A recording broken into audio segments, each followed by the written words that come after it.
I consulted the translation of the words krino and katadikadzo in the Gospels in various languages, and I found that the word to condemn is translated in the Vulgate and in French by the word condemnare, in Slavonic осуждать, by Luther verdammen, to damn, to doom. The different renderings of these words increased my doubts, and I asked myself what the Greek word krino, used in both the above-mentioned Gospels, could really mean, and what was the true signification of the word katadikadzo, which is used by Luke the evangelist, who wrote, according to the opinion of all able scholars, in good Greek. If a man who knew nothing about the Gospel and the interpretations given to it were to have this saying placed before him, how would he translate it? I consulted the common dictionary, and I found that the word krino has many different meanings, and among others is very often used in the sense of condemning by judgment, executing, but never in that of evil speaking. I consulted the glossary of the New Testament, and I found that this word is often used there in the sense of condemning by judgment. It is sometimes used as meaning to choose, but never as to speak evil of. And so I saw that the word krino may be rendered in several ways, but that a translation that renders it as speaking evil of is the furthest from the original. I looked for the word katadikadzo, and added to it the word krino, which has several meanings, for the purpose of explaining the sense in which the writer himself takes the first word. I looked in the common dictionary for the word katadikadzo, and I found that this word never had any other meaning than to condemn by judgment or to execute. I consulted the glossary of the New Testament, and I found that this word is used in the New Testament 4 times, and every time in the sense of condemn, execute.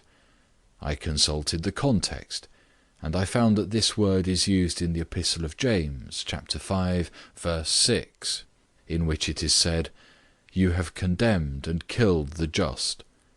The word condemned is the same word, katadikadzo, which is used in reference to Christ, who was condemned to death. And in no other way and in no other meaning is this word used, either in the whole New Testament or in any Greek dialect. What can this mean?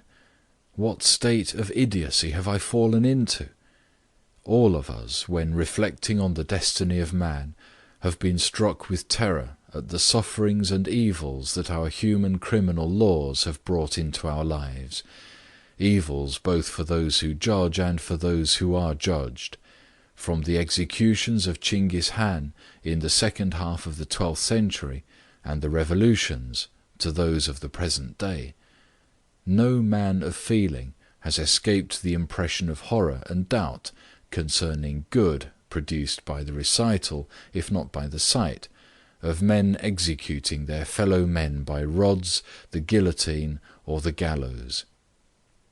In the Gospels, every word of which we esteem sacred, it is said clearly and distinctly, "You have the criminal law, a tooth for a tooth, and I give you a new one.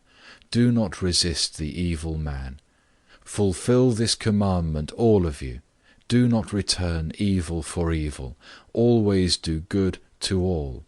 Forgive all." And farther on we read, "Do not judge." Then, in order to render all doubt impossible as to the meaning of his words, Christ adds, "Do not condemn to punishment by courts of law." My heart says clearly and distinctly, "Do not execute." Science says, "Do not execute. The more you execute, the more evil there will be." Reason says, "Do not execute. You cannot put a stop to evil by evil." The Word of God, which I believe in, says the same. I used to read the whole doctrine. I read these words, "Do not judge, and you shall not be judged. Do not condemn, and you shall not be condemned. Forgive, and you shall be forgiven."